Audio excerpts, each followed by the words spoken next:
నెలల తరబడి ఎన్ని మందులు వాడినా మీ మోకాల నొప్పులు తగ్గట్లేదా? ప్రాణ పెయిన్ క్లినిక్ లో అత్యాధునిక చికిత్స. నమస్తే, నేను Keshav. Welcome to Suman TV. ఆంధ్రప్రదేశ్లో మెట్రో రైలు ప్రాజెక్టుకి ఒక ఊపు వస్తుంది. ఎందుకంటే రాజధాని అమరావతితో పాటు విశాఖలో మెట్రో రైలు ఏర్పాటు చేయాలని ఆంధ్రప్రదేశ్ ప్రభుత్వం 2015లోనే డిసైడ్ అయింది. కానీ 2019 తర్వాత జరిగినటువంటి పరిణామాల్లో గత ప్రభుత్వం ఏ ప్రాజెక్టుని కూడా ప్రాధాన్యంలోకి తీసుకున్నటువంటి పరిస్థితి లేదు. తాజాగా ముఖ్యమంత్రి నిర్వహించినటువంటి రివ్యూ మీటింగ్లో మున్సిపల్ శాఖ మంత్రి నారాయణ అలానే మిగతా సిబ్బందితో జరిగినటువంటి చర్చల్లో ఆంధ్రప్రదేశ్కి ప్రథమ ప్రాధాన్యాలుగా రవాణా మౌలిక వసతుల కల్పన పైన ఫోకస్ పెట్టాలని డిసైడ్ చేశారు. పైగా కృష్ణా జిల్లా, గుంటూరు జిల్లా ఈ రెండింటికి సంబంధించి విజయవాడ, గుంటూరు నగరాలను జంట నగరాలుగా అభివృద్ధి చేయడంతో పాటు రాజధాని అమరావతికి పోటీగా వీటిని తీర్చిదిద్దాలి. అప్పుడే ఒక గ్రేటర్ మెట్రోపాలిటన్గా ఈ ప్రాంతం అంతా అభివృద్ధి చెందడానికి అవకాశం ఉంటుందని ముఖ్యమంత్రి చంద్రబాబు నాయుడు భావిస్తున్నట్టుగా చెబుతున్నారు. ఈ నేపథ్యంలోనే మెట్రో రైలుకి సంబంధించి Amaravati metro rail plus Vijayawada metro rail రెండింటిని కూడా కాంబినేషన్ ఆఫ్ ప్రాజెక్ట్ కింద దీన్ని గతంలో ప్రతిపాదించారు. ఇప్పుడు ఈ ప్రాజెక్టును ముందుకు తీసుకెళ్లాలని రాష్ట్ర ప్రభుత్వం నిర్ణయించింది. అసలు ఈ ప్రాజెక్టు ఎలా ఉంటుంది? విజయవాడని అమరావతిని కలిపే విధంగా ఉంటుందా, లేదా రెండు వేరువేరుగా జరుగుతాయా? ముందుగా విజయవాడ మెట్రో రైలు పైన జోష్ తీసుకొచ్చేటువంటి ప్రయత్నం చేయడం వెనుక వ్యూహం ఏంటి? ఒకసారి ఈ డేటాని మనం పరిశీలించేటువంటి ప్రయత్నం చేద్దాం. ఆంధ్రప్రదేశ్ మెట్రో రైల్ కార్పొరేషన్ ప్రారంభమయ్యి చాలా కాలం అయింది. 2015లోనే దీనికి సంబంధించినటువంటి కసరత్తుని ఏపీ సర్కార్ చేసింది. దీనికి కావాల్సిన నమూనాలను కూడా తయారు చేసింది. ఢిల్లీ మెట్రో ప్రారంభంలో కేవలం 26 కిలోమీటర్ల లైట్ రైల్ సిస్టమ్ కిందే, లైట్ రైల్ ట్రాన్సిస్ట్ ఎల్ఆర్టీ కింద ప్రారంభమైంది. తర్వాత అది విస్తరణ రూపంలో పెద్ద వ్యవస్థగా మారింది. ఇప్పుడు మెట్రో లైట్ పేరుతో విజయవాడలో అటువంటి వ్యవస్థను ఏర్పాటు చేయాలనేటువంటి ఆలోచన చేసింది. ప్రకాశం బ్యారేజ్ విజయవాడకు ఉన్నటువంటి ప్రత్యేకతలు, మధ్యలో కృష్ణానది ఉంటుంది.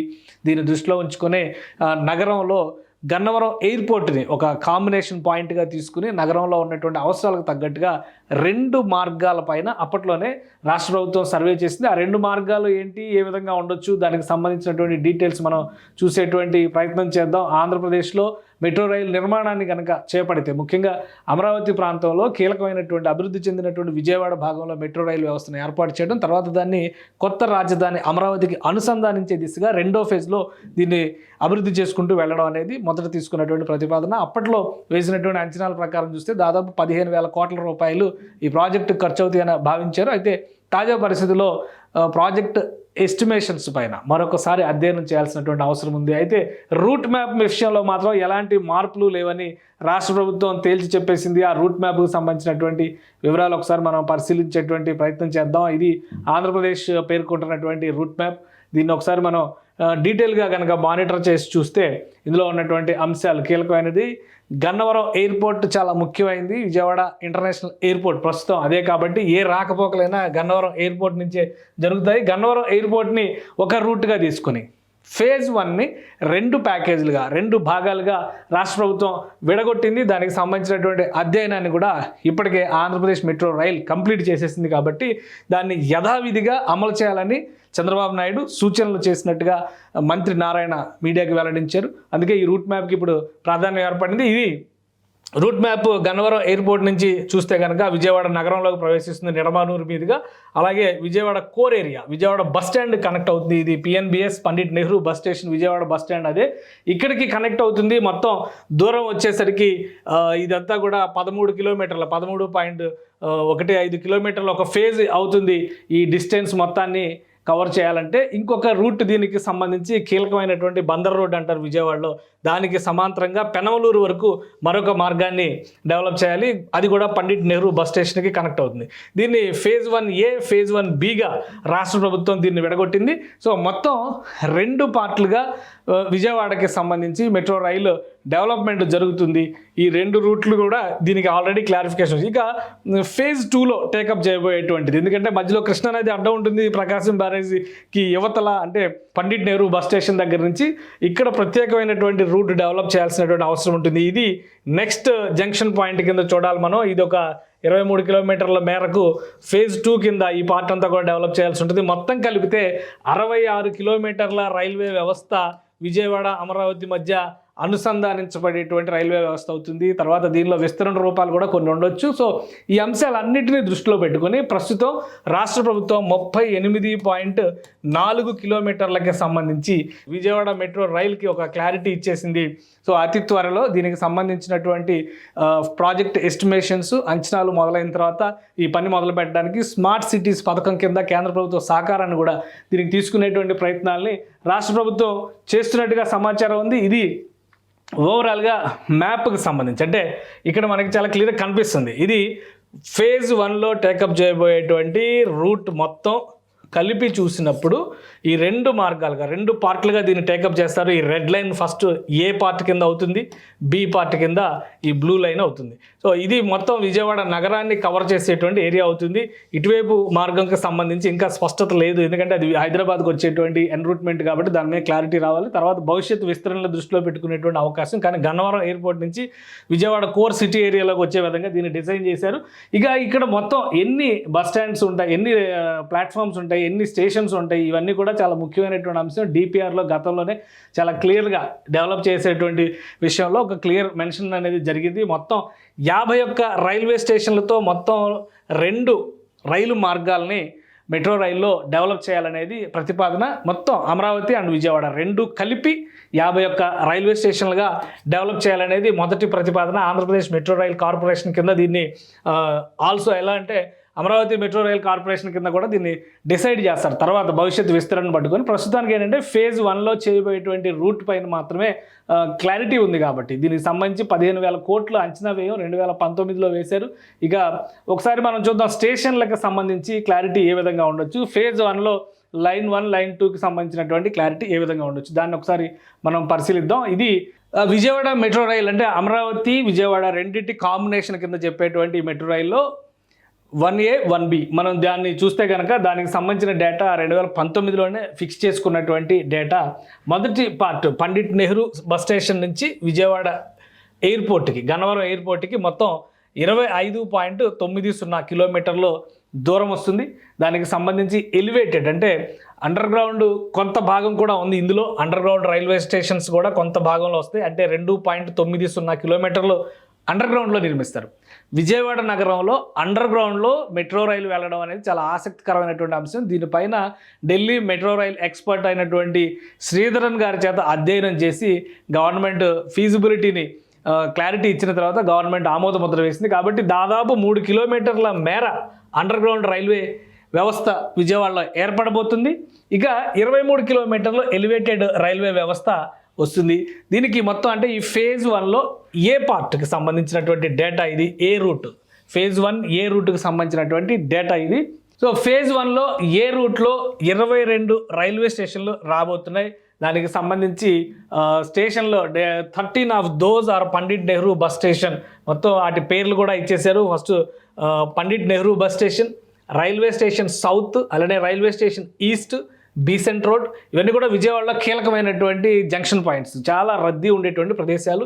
శ్రీ సత్యసాయి మందిర్, అలానే SRR government college, city cancer hospital, Gunadala, ఇది గుణదల క్రిస్టియన్స్కి సంబంధించి మేరీమాత టెంపుల్ చాలా పాపులర్ ఏరియా అది. తర్వాత రామవరప్పాడు రింగ్ రోడ్, ప్రసాదంపాడు, రామకృష్ణ వే బ్రిడ్జ్, అలానే Enikepadu, Nidamanuru. Additional stations will be added when known. అంటే వీటికి సంబంధించి ఇంకా కొన్ని స్టేషన్ పాయింట్స్ అంటే ప్రతి కిలోమీటర్కి ఒక స్టేషన్ ఉండేలాగా ప్రణాళికలు సిద్ధం చేశారు. సో అందులో భాగంగా ఇవన్నీ కూడా మెన్షన్ చేశారు. మనకి ఇంకా డీటెయిల్గా కావాలంటే ఈ జంక్షన్ పాయింట్స్కి సంబంధించి ఒక క్లారిటీ ఇచ్చింది గవర్నమెంట్ ఇచ్చినటువంటి డిపిఆర్లోనే ఈ డేటా అంతా కూడా ఉంది. ఫేజ్ 1లో వచ్చేటువంటిది ఎలివేటెడ్ పాయింట్స్ 23 కిలోమీటర్స్ ఎలివేటెడ్ కారిడార్లో నిర్మాణం జరిగేది. అండర్ గ్రౌండ్లో 2.9 కిలోమీటర్స్ అండర్ గ్రౌండ్లో జరుగుతుంది. ఇది చాలా ఇంపార్టెంట్. ఇది మొత్తం కలిపి 29.9 కిలోమీటర్స్. సో ఇది ఈ 12 కిలోమీటర్స్ పెనంలూరు బి రూట్కి సంబంధించినటువంటి డేటా. ఇందులో మనం స్టేషన్స్కి సంబంధించినటువంటి పాయింట్స్ చూస్తే కనుక ఫేజ్ 1లో స్టేషన్కి సంబంధించినటువంటి పాయింట్స్ గన్నవరం బస్ స్టాండ్, అంటే ఇప్పుడు అటు నుంచి వస్తున్నాం అనమాట. గన్నవరం వైపు నుంచి ఎయిర్పోర్ట్ దగ్గర గన్నవరం బస్ స్టాండ్, గన్నవరము, అలానే యోగాశ్రమము, ఎయిర్పోర్టు, కేసరపల్లి, వేల్పూరు, ఇవన్నీ కూడా అటువైపు వచ్చేవి. తర్వాత Godavalli, Sri Chaitanya college, Nidamanuru railway station, Nidamanuru, Enikepadu, MBT center, Prasadampadu, Ramavarappadu, Gunadala, Padavala Revu, అలానే మాచవరం డౌన్ అంటే ఎస్ఆర్ఆర్ కాలేజ్ దగ్గర వస్తుంది ఇది. అలానే Seetharampuram signal, Besant road, railway station east, railway station south, PNBS అంటే పండిట్ నెహ్రూ బస్ స్టేషన్. ఇది ఫస్ట్ ఫేజ్లో ఏ రూట్కి సంబంధించినటువంటి డేటా ఇందులో క్లారిటీ ఇచ్చారు. అలానే బి రూట్కి సంబంధించినటువంటి డేటా కూడా ఇన్ఫర్మేషన్ ఉంది. మనం ఒకసారి ఈ డేటాలో చూస్తే కనుక ఎస్టిమేటెడ్ అంతా ఇందులో కూడా అదే డేటా ఉంది. కాకపోతే ఎస్టిమేషన్ బట్టి చూస్తే ఇందులో రైల్వే స్టేషన్స్ నంబర్ పెరుగుతున్నటువంటి పరిస్థితి ఉంది. రూట్ తక్కువైనప్పుడు కూడా నంబర్ ఆఫ్ రైల్వే స్టేషన్స్ ఇక్కడ పెరుగుతున్నాయి. రైట్, బి రూట్కి సంబంధించి విజయవాడ బి రూట్కి సంబంధించి ఫేజ్ 1లో టేకప్ చేసే బి రూట్కి సంబంధించి 12 రైల్వే స్టేషన్స్ రాబోతున్నాయి. ఇది మొత్తం కూడా ఎలివేటెడ్ కారిడార్ మీదే నిర్మాణం జరగబోయేటువంటి వ్యవస్థ. ఇది ఒకసారి మనం చూద్దాం. ఇది ఎక్కడి నుంచి ఎక్కడి వరకు వెళ్తుంది అంటే బి రూట్లో పేర్కొన్నటువంటి పాయింట్స్ పిఎన్బిఎస్ అంటే పండిట్ నెహ్రూ బస్ స్టాండ్ నుంచి 12.5 కిలోమీటర్లు వస్తుంది. ఇది మొత్తం కూడా ఎలివేటెడ్ కారిడార్ కిందే వస్తుంది. 12.5 కిలోమీటర్లు పెనమలూరు దగ్గరికి దీన్ని డెవలప్ చేశారు. ఇందులో 12 రైల్వే స్టేషన్స్ వస్తున్నాయి. ఈ 12 రైల్వే స్టేషన్స్ ఏంటనేది కూడా ఒకసారి మనం పరిశీలిద్దాం. ఫేజ్ 1బికి సంబంధించినటువంటి route PNBS Vijayawada bus stand నుంచి పెనమలూరుకి వెళ్ళేటువంటి స్టేషన్స్ ఒకసారి జాబితాను చూద్దాం. పిఎన్బిఎస్ అంటే విజయవాడ బస్ స్టాండ్, అలానే విక్టోరియా జూబ్లీ మ్యూజియం ఒక స్టాప్ అవుతుంది, మున్సిపల్ స్టేడియం రెండో స్టాప్ అవుతుంది, టిక్కిల్ రోడ్ ఇదొక స్టాప్ అవుతుంది, Benz circle, auto Nagar, Ashok Nagar, Krishnanagar, Kanuru center, Tadigadapa, Poranki, Penamaluru.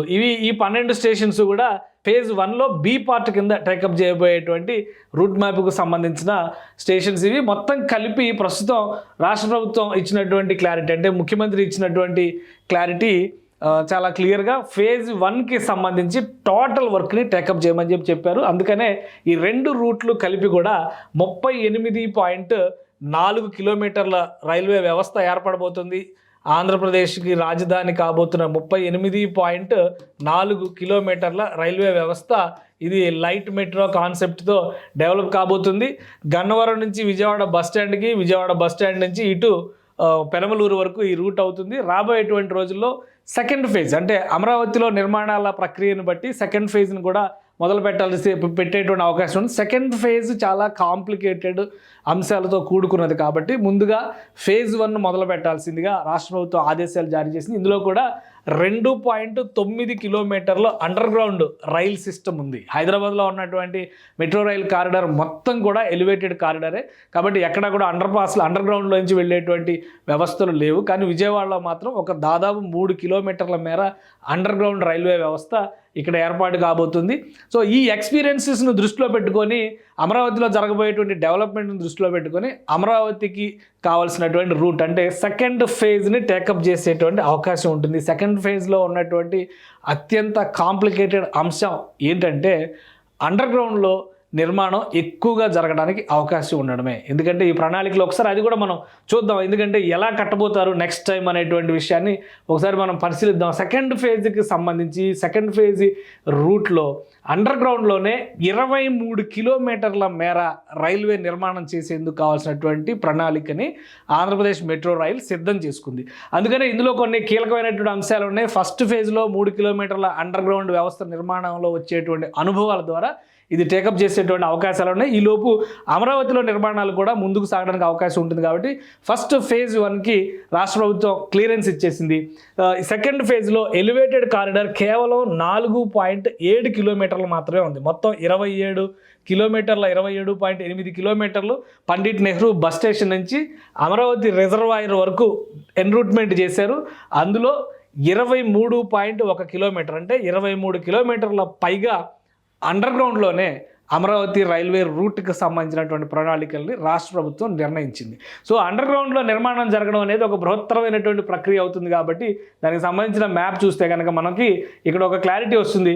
కృష్ణానది లోపల నుంచి అంటే కృష్ణానది దిగువ నుంచి వెళ్ళేటువంటి ఈ ప్రదేశం మొత్తం ఎలివేటెడ్ తీసుకున్నా కానీ మిగతా పార్ట్ అంతా కూడా అండర్ గ్రౌండ్లో నిర్మాణం జరిగేటువంటి అవకాశాలు ఎక్కువగా ఉన్నాయి. సో దీనికి సంబంధించినటువంటి క్లియరెన్స్ ఇంకా రాలేదు కాబట్టి ప్రస్తుతం ఉన్నటువంటి అంశాలను దృష్టిలో పెట్టుకొని ఫేజ్ 1కి ఏపీ సర్కార్ క్లియరెన్స్ ఇచ్చింది. లాస్ట్ టైం ఎస్టిమేషన్స్ ప్రకారం చూస్తే 15,000 కోట్లు మొత్తం ప్రాజెక్టుకి వేసినటువంటి అంచనా ఇప్పుడు ఎంత పెరగబోతుంది, దశల వారీగా దీనికి ప్రభుత్వం ఎంత కేటాయించబోతుంది, మొత్తంగా 3 సంవత్సరాలు టార్గెట్ పెట్టుకొని ప్రాజెక్టు పూర్తి చేయడానికి ఉన్నటువంటి అవకాశాలపైన కూడా చంద్రబాబు నాయుడు గారు అధ్యయనం చేయమన్నట్టుగా సమాచారం అందుతుంది. కాబట్టి అతి త్వరలో ఆంధ్రప్రదేశ్ రాజధానికి సమీపంలోని విజయవాడ మహానగరంలో మెట్రో రైలుకి సంబంధించిన పనులకి అంకురార్పణ జరగడానికి పుష్కలంగా అవకాశాలు ఉన్నాయి.